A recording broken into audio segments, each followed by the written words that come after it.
Hello there everyone and welcome to video of a lecture series Respiratory Medicine, and this video is all about lung transplant. My goal would be at the end of this video you would be able to identify the indications for lung transplant, identify the contraindications for lung transplant, should be able to tell when to refer a patient urgently, and tell the complications of lung transplant. Before that, I would like to share some facts about lung transplant. Let's begin. So, background. First lung transplant was done in 1963 by James Hardy. Unfortunately, patient survived for only 18 days. In 1981, heart-lung transplant was attempted. In 1983, a successful lung transplant was done and patient survived for 6 years. You can read NHS BT UK guidelines for further details, or ISHLT international guidelines for more details. Another fact, matching is carried out according to patient's lung size and major blood group, not HLA. Now the facts regarding survival. According to International Society for Heart-Lung Transplant Registry report, the median survival for adult recipient since 2010 is 6.7 years. Bilateral lung recipients appear to have a better median survival of 7.8 years, but the unilateral lung recipients appear to have a median survival of 4.8 years. A fact about causes of death. Primary graft dysfunction, which occurs in the early hours to days after transplant, is the leading cause of death in the first 30 days after transplantation. That account for 20% of deaths. Chronic lung allograft dysfunction, which manifests as bronchiolitis obliterans syndrome or restrictive allograft syndrome, is a leading cause of mortality after first year, accounting for 20 to 30% of death. We will discuss in detail the other complications after lung transplant in later half of the video. This is a graph which is reproduced from the Registry of International Society for Heart and Lung Transplant, which is basically showing the most common diseases that lead to lung transplant, and as you can see, it's COPD, ILD, alpha-1 antitrypsin, CF, and re-transplant. What are the indications for lung transplant? In COPD patients, survival benefit is controversial. Increased pulmonary artery pressures and low FEV1 predict a survival benefit. Let's come to a direct indication. COPD and other obstructive lung diseases. You can learn the indications by few lungs left, pulmonary hypertension or cor pulmonale, breathing is tough, hospital stays for severe flare-ups or hospitalizations. So few lungs left mean FEV1 of less than 20% or TLC of less than 20% or homogeneous emphysema with pulmonary hypertension or cor pulmonale, BOD score of more than 7, hospital stay for severe flare-ups with acute hypercapnia, PCO2 of more than 6.5, kPa or worsening hypoxia. In IPF patients, The indication for lung transplant is DFOA, DEFO. This is a mnemonic. Deteriorating lung functions, fall in function over time, oxygen desaturation, or acute deterioration needs attention. Deteriorating lung functions mean TLC of less than 40%, fall in function over time, over the period of 6 months, fall in TLC of more than or equal to 15%, or FVC more than or equal to 10%. Oxygen desaturation of less than 88% on 6-minute walk test. Or anyhow, patient's acute condition is being deteriorated and there is acute rapid decline in the condition. When to refer a cystic fibrosis in bronchiectasis patient? So it's bio young PS, breathing compromised, ICU HDU admissions frequent, oxygen dependent or worse, young female patient deteriorating, or patient is developing pneumothorax or with a severe hemoptysis and it is not stopping after embolization as well. Rapid breathing compromise is FEV1 of less than or equal to 30%, or if it's above 30% with a rapid deterioration. In case of pulmonary arterial hypertension, it is WWDCH. WHO class 3 and 4 patients is struggling. WHO class 3 and 4 despite of all the medical treatment for 3 months.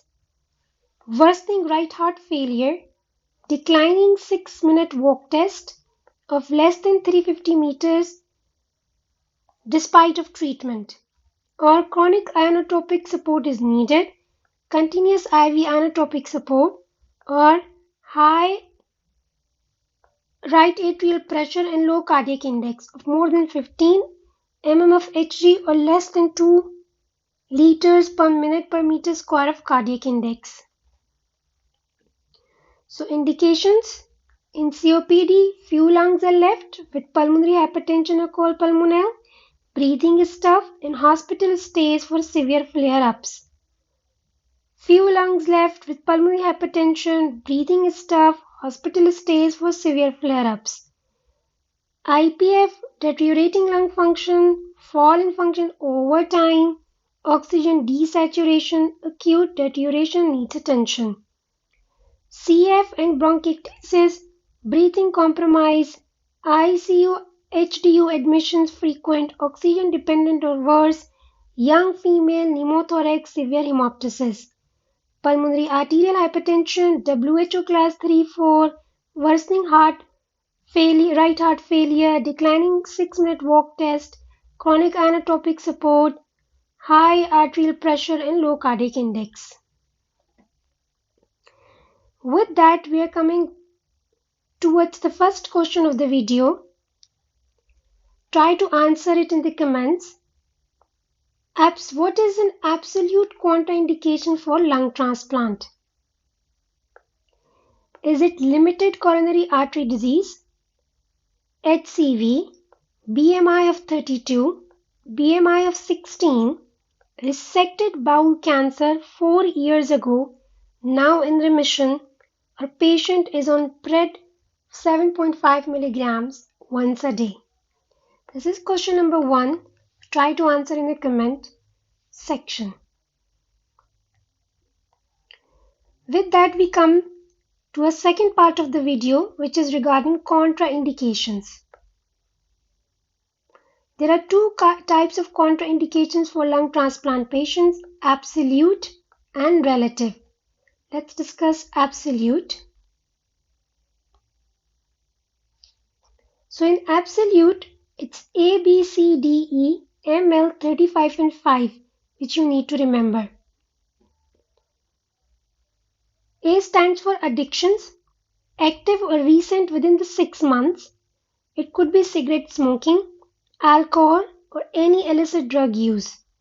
BMI of more than 35, chest wall deformity, or significant spine deformity, dysfunction, D stands for dysfunction, extrapulmonary organ dysfunction or psychiatric illness or dysfunction, extrapulmonary systemic disease manifestations which are extreme, or malignancy, solid or hematological within 5 years, excluding cutaneous malignancies of squamous cell carcinoma and basal cell carcinoma.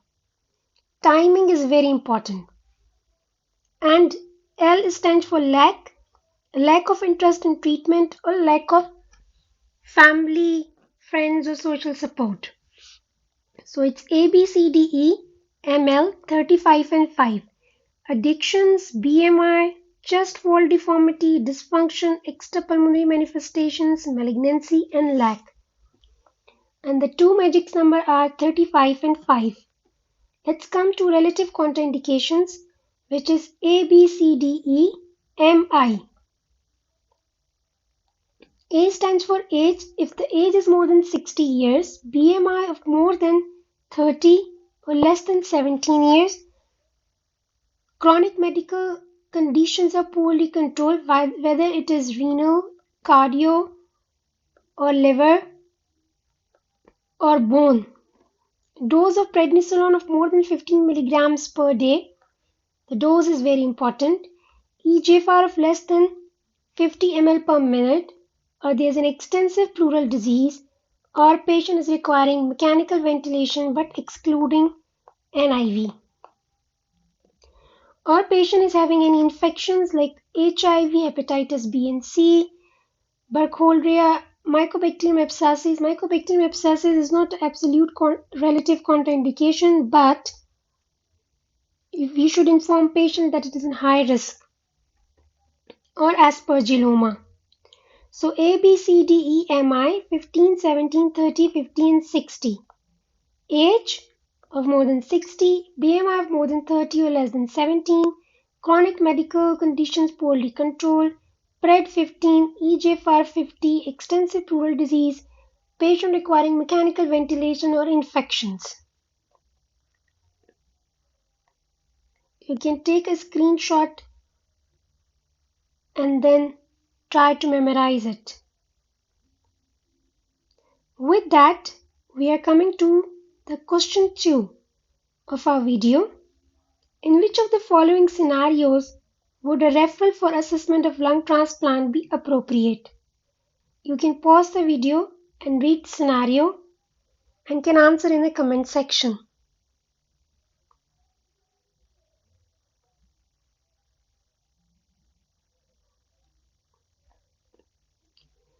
The third part of the video is regarding urgent listing. Those patients who have less than 90 days for survival. Let's begin with cystic fibrosis patient, worsening hypoxia despite of 10 liters of oxygen, pH less than 7.30 despite of optimal NIV support, refractory right heart failure, massive hemoptysis despite of embolization. These patients need to be referred urgently for lung transplant. COPD. In COPD, if patient is having worsening type 2 respiratory failure instead of hypoxic, pH and refractory right heart failure indications remain same. Pulmonary fibrosis. Pulmonary fibrosis is same like that of CF, worsening hypoxia despite of 10 liters of oxygen and refractory right heart failure. Pulmonary hypertension is slightly different. Right atrial pressure of more than 20 and cardiac index of less than 2.0 liter per minute per cubic square, continuous inotropic IV support or refractory right heart failure. These are the urgent listing or urgent referrals for lung transplant, and these patients have less than 90 days of survival. Super urgent referrals, if any patient is on ECMO but has already been listed on a lung transplant list and now deteriorated and requiring ECMO, this patient should be super urgently referred to lung transplant unit. The lung transplant usually takes 4 to 16 hours. Inpatient stay is 2 to 4 weeks, and outpatient follow-up is 4 to 6 times in first year of the follow-up. Treatment. Treatment is usually triple immunosuppression, calciurenin inhibitors, either tacrolimus or cyclosporin, cell cycle inhibitor, either mycophenolate or azathioprine, and steroids. With that, we are coming up to the third question of the video. 50 years old male, double lung transplant for IPF 48 hours ago. He remains stable post-operatively, and on day 2, oxygen requirement increased. He has no infective symptoms, inflammatory markers are raised but stable. What is the cause? PCP infection, hospital-acquired pneumonia, ischemia reperfusion injury, acute rejection, and organizing pneumonia. You can answer in the comment section. And with that, we are coming to the last part of our video, which is related to complications. The broad 3 categories of complications in lung transplant patients is pulmonary graft dysfunction. Pulmonary graft dysfunction is occur because of ischemia reperfusion. They usually occur in 72 hours of the transplant, typically treated with diuretics, mechanical ventilation, but the mortality is high. Then acute rejection. Acute rejection occurs in 3 weeks to 1 year of time. There are signs of loss of lung function, especially FEV1. So if you are suspecting acute lung rejection, the pulmonary function test should be done. You can start the patient with IV methylprednisolone. If it's failed, can proceed with plasmapheresis or RATG. Or infections. In the infections also there is going to be a loss of lung functions, and treatment is with antibiotics or depend upon the infection. Now we'll do the complications according to the period. So immediate post-operative period, that is within few days, few hours to few days, it is primary graft dysfunction. It is a form of acute lung injury that occurs within 72 hours after transplant, and it is occurring because of ischemia reperfusion injury. As we discussed earlier, treatment is with diuretics, mechanical ventilation. Second half is infections. So first few days, either primary growth dysfunction or either infections could occur. Surgical site infections, pneumonia, and other opportunistic infections can occur due to immunosuppressions. Then rejection. Acute rejection episodes can occur shortly after transplant, and they may occur up to a year. Early post-operative period, that is within few weeks. Now from days to weeks, acute cellular rejection. Continued monitoring for rejection is essential, as acute cellular rejection episodes can occur during the early post-transplant period. Infections. Patients are at high risk for various diseases due to immunosuppression. BOS, bronchiolitis obliterans syndrome. This is a form of chronic lung allograft dysfunction that can develop over time and is associated with a decreased lung function. Intermediate post-operative period, months to year, chronic lung allograft dysfunction. This encompasses both bronchiolitis obliterans syndrome and restrictive allograft syndrome, which can lead to progressive decline in lung function. Infections. Chronic immunosuppression increases the risk of recurrent or new conditions. Osteoporosis because of long-term use of immunosuppressive medications, or either kidney dysfunction because of immunosuppressive medications. Long-term post-operative period, like in years, same chronic lung allograft dysfunction, either BOS or RAS, can lead to further lung function decline and respiratory failure. Immunosuppression-related complications, cardiovascular issues or malignancies like immunosuppression increase the risk of certain cancers, including skin, post-transplant, lymphoproliferative disorders especially.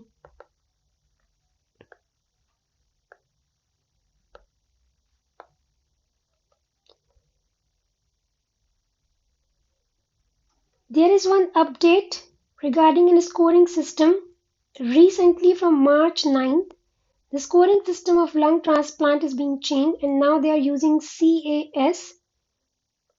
This is Composite Allocation Score, which has maximum of 100 points, and the individual component of this score includes candidate expected waitlist survival, likelihood of survival over 5 years post-transplant, biological compatibility, that is candidate blood type, height and immune sensitivity, extra point allocation for pediatric candidates and prior living organ donors, placement efficiency based on logistics of preserving and transporting lungs between donor and transplant hospitals. With that, we are coming to summarize a video with some BCQs. Let's discuss question 4. What is the most common indication for lung transplant in patients with COPD? FEV1 of less than 20%, col pulmonale, board score of more than 7, history of hospitalization for exacerbation. Remember, they are asking most common indication. Second question, that is question number 5.